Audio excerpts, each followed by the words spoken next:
Hello again, everyone. Welcome back to SandsWay. So we're continuing along with our How to Train Your Dragon trilogy series with episode 3, Characters of Movie 1. As always, guys, go check out the SandsWay account on Instagram to get all of the notifications and updates about the podcast. And remember, I am now on YouTube, so just go search up SandsWay. Should come right up. There's only 2 videos on there so far. The 2 previous episodes of the format that I've done, but they are on there now. So I hope you enjoy. There's just another way for you to listen. So here we go, right to episode 3. All right, so before we get into episode 3, I was brainstorming a little bit and I was just wondering at the beginning, why are we as an audience interested in characters? And so I thought of 2 points so far. One is we like characters because they're usually people. And if they're not people, then they're going to share qualities that people possess, share the qualities that we possess. And number 2 is they're relatable because of those characteristics and because of those qualities and emotions that they share. If they're not humans, if they are humans, of course, then yes, they're relatable because, again, they are humans. But let me break it down a little bit more. People, most of the time, can easily pick out the hero. And yes, the hero is usually the protagonist, but a hero needs certain qualities and characteristics to meet the requirements of a hero. And as an audience, we look for characteristics and a personality or personality traits such as, kindness, a good sense of humor, courage, bravery, leadership, compassion. A big one is empathy, etc. These are most, if not all, things that a hero or good-hearted people, just good-hearted people in general, are equipped with. And yes, I also thought of, okay, they can be taught and learned, and most of the time they are taught and learned because unfortunately we don't have, usually in most cases, we don't have either children and then adults as well that are just going to be good or make the right choices just right off the bat. It's usually if people are raised in a certain way, it's going to be easier and come more natural to them to make those right, true decisions. And lastly, I just wanted to point out that I know that overall that movies and TV shows stand alone on how they perform. And what I mean is the way characters are drawn and written up, especially the protagonist or the main character, um, again, we like them because of their characteristics and their personality. That's usually the case. It doesn't matter what the genre is, whether it's a romantic comedy or the literal complete opposite, a sci-fi film. As long as you have good characters, most people will respect them in the certain scenes because of how it's written. And that's what I mean by a movie standing alone. Because there's been multiple points where in the How to Train Your Dragon series and then just different movies, especially animated films, where I prefer clips to the movie, not the overall movie, but there's clips that I really enjoy because of specific characters and in their specific situations and how they respond to things and how they approach things. So, TV shows, series, and movie series too, they stand alone. But what we recognize as an audience is the characters. But anyway, what is included in this episode? So, primarily, I'm going to focus on Hiccup and his personality and development. I'm going to do the same with Astrid, and the big one is their relationship with each other. And again, I thought of this before, even before recording. I know I titled this episode Characters in the format, and I've had that on Instagram as well.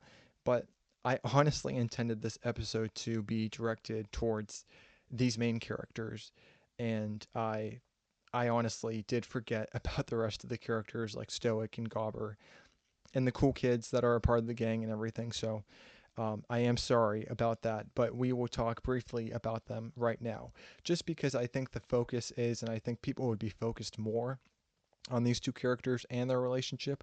I could be wrong, but Yeah, here we go with the secondary characters.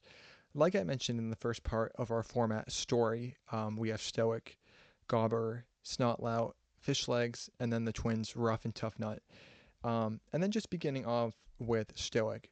Stoic is considered a major character in the film. Now, honestly, I've always thought of Stoic just as a secondary character like the rest of them. I guess I did my research, but I never found major as like a term for character. But I see it. I understand the logic because I just consider him a secondary character like the rest of them. But how he um, how he interacts with Hiccup and how he plays a role with Hiccup and how he influences some of his decisions and um, emotions of stress and so on. I can see the resemblance of major character in the film because of his impact with him. But he's got the typical Viking king kind of leader role. And the traits match perfectly, being, a big guy, strong, loud, and stubborn. That speaks Viking. So there is Stoic. And then Gobber we have is our supporting and secondary character supporting friend. And his role was written perfectly. He was comedic, very witty throughout the film, and actually he brought a humorous charm to the Vikings that I really enjoyed. He had some great banter moments with Hiccup and Stoic, and there would be an obvious absence if he was not a part of the story, and that's just to say that any movie needs a supporting or kind of friend character like that. Like I said, whether it be a romantic comedy, or on the other side, the complete opposite, like a sci fi film or anything in between, action, adventure, fantasy, anything like that. It just makes the story come more alive. And there needs to be comedy in it. There needs to have that characteristic of comedy in most films for it to be enjoyable for everybody. So I think they did a really good job with that. And you would notice a difference if he wasn't there. And then, of course, you've got our essentially pack of hyenas, the cool kids, the gang. Now, especially I've noticed in the first movie that they all have kind of the same personality. They're just a bunch of dumb teenagers who make fun of each other. The guys pretend they're tough and cool, and the girl Tough Nut, in this case, excluding Astrid, Tough Nut fights back and she throws jabs at everybody. So she's just like the rest of them in this group. However, Tough Nut does remind me of kind of like a mean girl in school, who's kind of like boy crazy, but overall she's just like the rest of them. And I guess I hinted towards that, and that's a slight spoiler, sort of. I mean, if you don't look too much into it, it's really not. And there were some examples in this first movie too, but Tough Nut does get boy crazy in the following films, so that's something to look out, and it's actually pretty funny. Um, but again, I might do a separate video not attached to the series about these secondary characters if you guys want. Honestly, I wouldn't mind doing it, just because I'd like to learn a little bit more. I don't know how much information there's out there, if there's, theory or actual information, but I'd be interested if you guys want it. I'll go ahead and make it, but um, again, that could be a separate video, or we'll just keep it here. So just let me know. But with that, we'll lead into the majority topic of Hiccup and Astrid, our two main characters. And right before we get into it, I just wanted to let everyone know that this will be a mix of theory and fact from the movie. So, of course, I'm going to pull dialogue and certain clips and scenes from the movie, but I did mix in a little of my own theory, just of the stuff that I've been thinking of, the last couple months and the last year or so, and I guess last years that I've been watching these movies. But going to Hiccup and the start. In the beginning, I guess from the beginning of the film up until about the halfway point, Hiccup is unlike any of the other Vikings. He's scrawny, lacks physical strength, but he's very smart and inventive, just like I said in our story episode. In one scene, we actually hear from Stoic talking about why Hiccup is so different from him and the rest of the congregation. And this is the scene where he's talking to Gobber, and everything, just kind of comparing their, I guess, childhoods. And by this, I don't believe that it's only because Hiccup wouldn't kill a dragon, or won't kill a dragon in this case, just focused on the first film. Hiccup won't kill a dragon, or doesn't really participate in the things that people his age are participating in, as the cool kids would.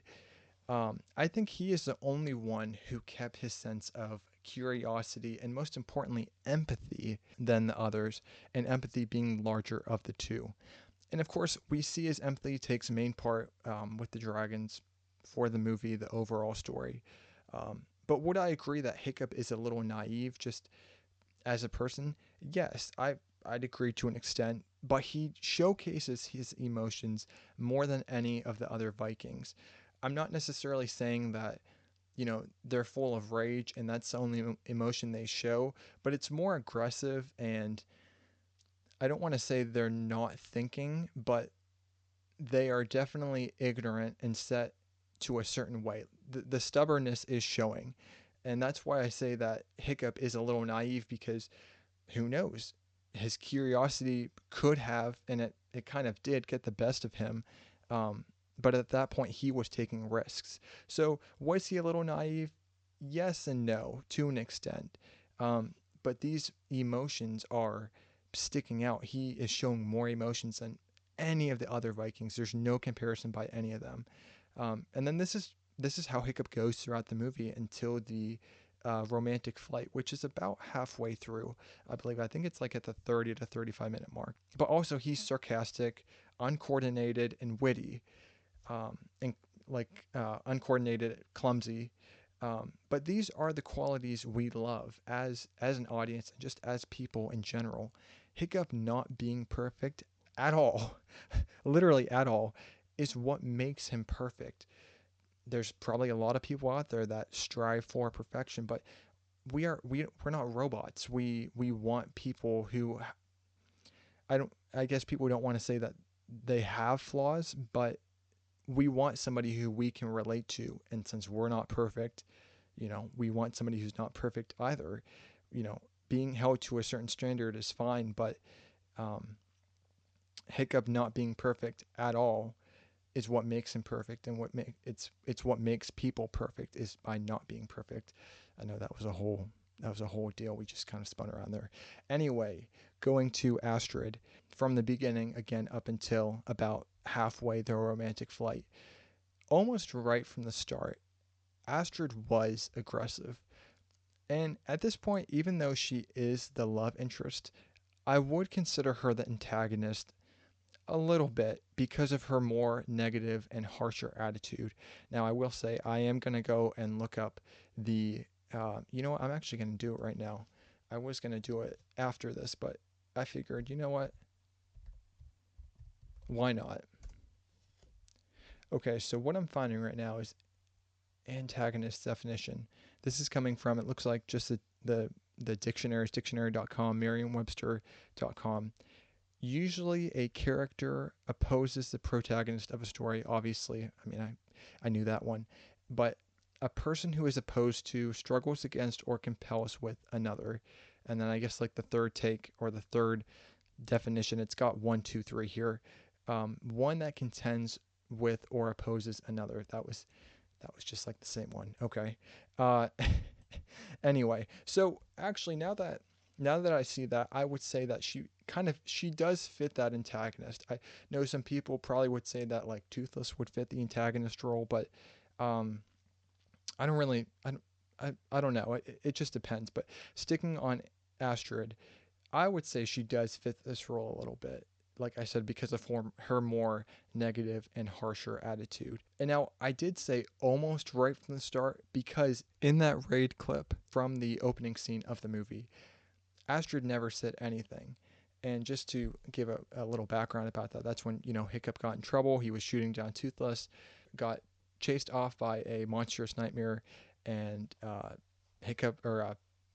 Stoic had to save him and everything. And then he was right in front of the cool kids, the gang, his quote unquote friends, and everyone was making fun of him.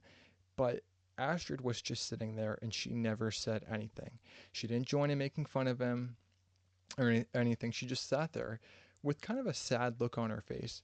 And Personally, I don't think she was irritated or disappointed from what I saw. It was a little hard to read her emotions, but I don't think, at least, moving on to the rest of the movie, and that's probably why I took the fullness of this in, but I didn't think she was irritated or disappointed. It looked like she was sad because she knows that he has a different kind of potential, but like the others, like the other Vikings, whether it be the cool kid, stoic, or just the other Vikings of the congregation, she wasn't completely sure of what it was and didn't want to go all in kind of with supporting it because it poses a larger risk. Again, Hiccup is a different kind of Viking, and everyone knew that. A theory I want to present and I've developed about Astrid is the only parents that we're introduced to in the film is Hiccup's dad in this first movie. No other character has their extended family mentioned. However, I feel because Astrid is so aggressive, accurate, and calculated with just about everything she does, is maybe because of her parents. She's from the Hofferson clan, which I would say clan in this context is just like a family, kind of like a family clan or like a family term. Usually I think of clans as in like larger, I guess, gatherings of people, but I think it's just family wise.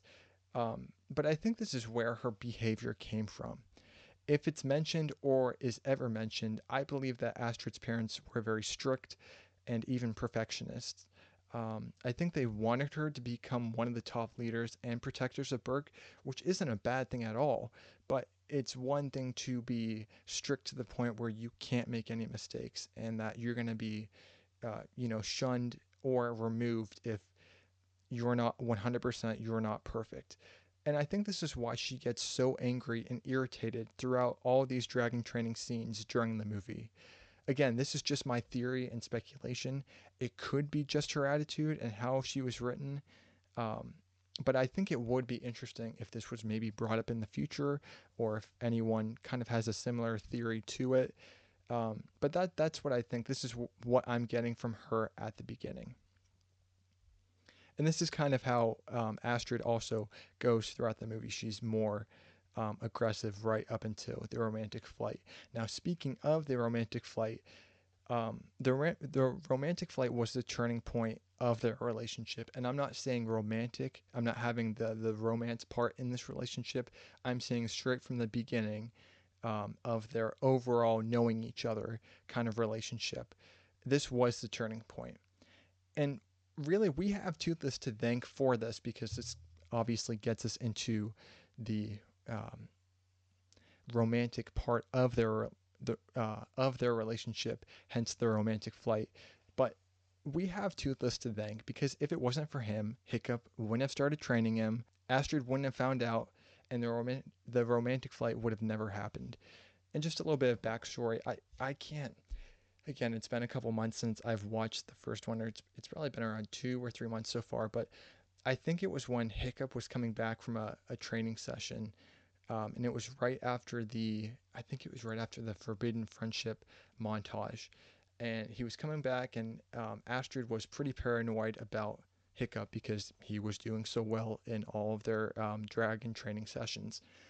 So Astrid comes back. She sees Hiccup kind of wandering around in the woods. He's going back to Toothless. She sees Hiccup, messes around with him, and then ends up seeing Toothless. Toothless gets scared, tries to attack Astrid, and then I believe it was Hiccup that tried to persuade Astrid to get to know Toothless, take a ride, whatever, just persuading her. They end up going up to like this large pine tree, and then Toothless drops her off on a branch. She's faced with kind of a life or death situation. She ends up taking the ride or just getting on Toothless because again, that's like the only decision she's able to make at this point. And then that's when we're getting into the romantic flight at that point. The second part of the turning point, though, was at the end of it when Astrid, after the romantic flight, back when they're talking about what they should do with Toothless or not, if they should bring it up to Stoic, if they should bring it up to the congregation. She's changed at this point. Her attitude has changed. At this point, they're kind of talking. It's a little silent though. It's kind of. But although she punched him, she gave him a peck on the cheek, and then she blushed before running off. Now, this is the point we know Astrid was into Hiccup. 100%, we know it now. We also know that there had to have been a starting point, I guess, when she, I don't want to say, I don't want to say it in a weird way, but when she was attracted to Hiccup, because we don't know the definite beginning. It wasn't discussed. There wasn't like a pre anything before the film. Even in the books, Astrid wasn't mentioned. So it was the directors and the writers who came up with Astrid to be a part of this story. So again, there wasn't anything before this, but this right now showed that she had liked him before this point.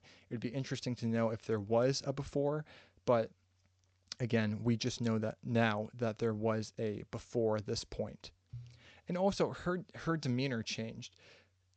Again, when they were discussing if they should tell Stoic about Toothless and the congregation and everything or not, Hiccup did stand his ground, and he changed as well. Focusing on Hiccup for a second. Hiccup stood his ground, and he was assertive about what he believed. And he was talking to Astrid about it. He wasn't necessarily stern, but he got his confidence back. He was able to not come up with confidence, but he had confidence when addressing Astrid about the situation. And Astrid now, having her attitude changed, Astrid was willing to respect Hiccup and find a different way to break the news to the congregation, or just to figure the situation out. This moment between them wasn't forced. It wasn't toxic. It wasn't forced. It was completely mutual between the two. This is just showing that the change in attitude and change in perspective from this romantic flight for Astrid specifically, and then again, like I said with Hiccup, he's more confident now. He's able to speak better. He's not stuttering at this point in this moment. But this was not a toxic or forced moment between the two. And this is where we see Astrid's perspective change, but we see Hiccup's attitude change in how he sees himself, his rising self-esteem. Now, when we get next to the ending is this is where we see Astrid showing concern for him right before he goes into kind of that ring to conquer the final test. This is where he's fighting that final dragon, that final test in front of the congregation. Astrid is there. She's right by the gate. She's right by kind of like the gate, but she's there in the beginning right before it. And that's another thing. She's actually there at this point. She's separating herself from the group, and she is there with him. There's emotion, and she's expressing it right there.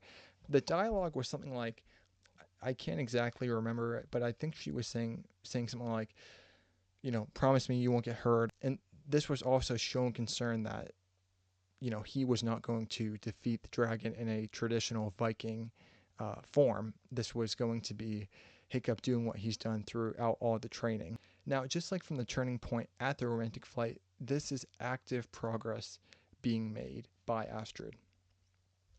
And then moving on to the Red Death's defeat, kind of right towards the ending. This is about a 15-minute scene right here. Right when the Red Death is defeated, Hiccup and Toothless, they're not too much better off. They're falling at this point. They're tangled up at that point, and they're falling, and of course Toothless is able to save him. But after that, while everyone gathers around, we see that Astrid is crying, and she's sad, and she's got a look on her face that expresses true emotional pain. This was a shocking moment, along with the score that, helped immensely. This was a heartbreaking moment. She didn't know if he had died or not, or if he was going to make it through it, if he was still alive.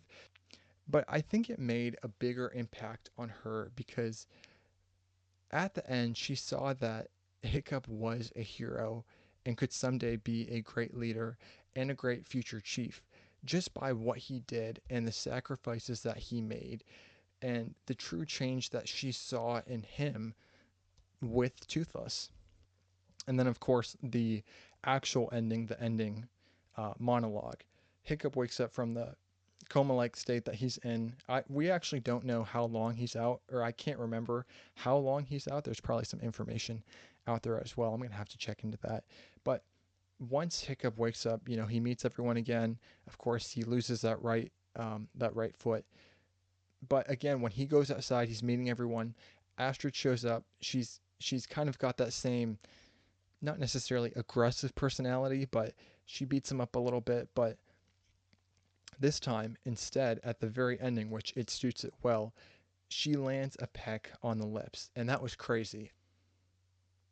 And I think at this moment as well, we see the not necessarily like we do see the softer side of Astrid, but we're seeing the two of them get more comfortable with each other.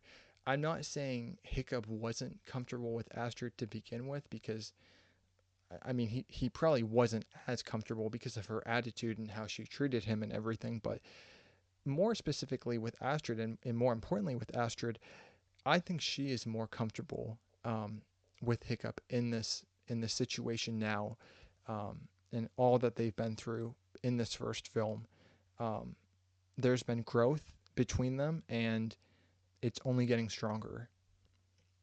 Now, overall, honestly, Hiccup and Astrid are probably in my top five, um, if not my favorite cinematic couple.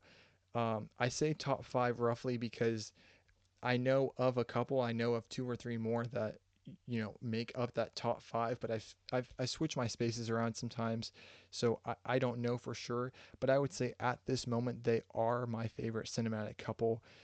Again, I say cinematic for film reasons, or for the film reason, but for TV shows as well, it kind of it's in there as well. So I'm just going to keep it as cinematic couple.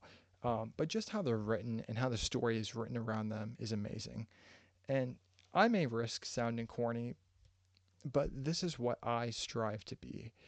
I find Hiccup and a lot of great heroes similar to him, kind of similar to like the underdogness that he has as a character, to be good examples from their personalities to their core character. And this is a relationship I strive to be in. Their traits complement each other so well, and they are a healthy couple. Just like Jonathan Decker on Cinema Therapy, by the way, shout out to Cinema Therapy and Jonathan Decker and Adam Seawright of Cinema Therapy. Their link will be down in this video in the YouTube description if you guys want to check out their video that I'm going to mention now. And they made some really great content as well. So I'm very happy with their videos. I've watched a bunch, and they do a very good job, especially Jonathan for being a licensed therapist, but for Adam being there for the film reasons as well. They do a very good job on Cinema Therapy, so go check them out. But just like Jonathan Decker said in his Couples Goals video on Hiccup and Astrid, he gave us some points to take a look at for a healthy looking relationship. And he goes through all three movies, so that's just kind of a disclaimer for you guys if you haven't seen all three still. I would say maybe watch that afterwards, but I would say these points apply to the first movie as well. But here are the points: mutually open-minded, communicative and supportive, understanding the difference between playful teasing and actively being toxic or mean. They unite their strength, and they're a team, and they act like a team. And I actually wanted to give examples for these points. Being mutually open-minded. Again, back when I discussed the moment when, right after the romantic flight, when Astrid was kind of asking Hiccup, and she was saying, we should take this to Stoic, we should take this to the congregation. This is unbelievable. It's monumental what you've done. We need to show them that you're right. We need to show them that there is a different way, and that we can stop this war. This is being mutually open-minded. This shows the mutual open-mindedness, because after she says that, like I said, Hiccup is assertive. He's not being necessarily stern, but he cares deeply about the situation. He knows what's going to happen. And right after that, Astrid understands. She's not, making excuses. She's not yelling at him. She's not being aggressive. she agrees with him. She says, okay, yeah, we'll find a different way. Mutually open-minded, communicative and supportive. That's when she was with him before that final test with the last dragon in front of the congregation. Communicative and supportive, and understanding the difference between playful teasing and actively being toxic or mean. This will apply for more of the future films, but actively being toxic or mean.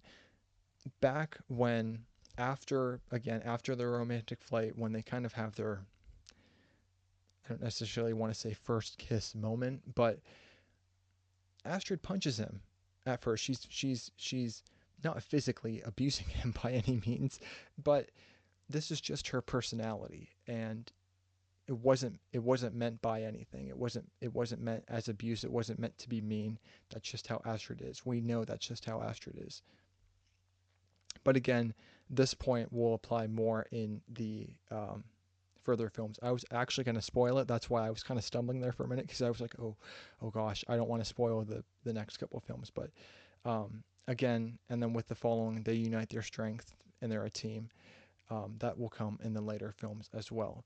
But I will tell you guys, HICSTRID is real and it's not stopping. Thanks guys, I hope you enjoyed the content. Remember to follow or subscribe on whichever streaming/podcast platform you're listening on. Again, go to SandsWay on Instagram to get all the updates, notifications, and more information about the podcast. Also remember that I am on YouTube, so if you see this, please subscribe, like, and comment. I'd love to hear your comments, especially about, like I had talked about previously, the theories. If you guys have any, or any sort of fandom, bring it here and I would love to discuss it. Anyways, I will see you in the next one.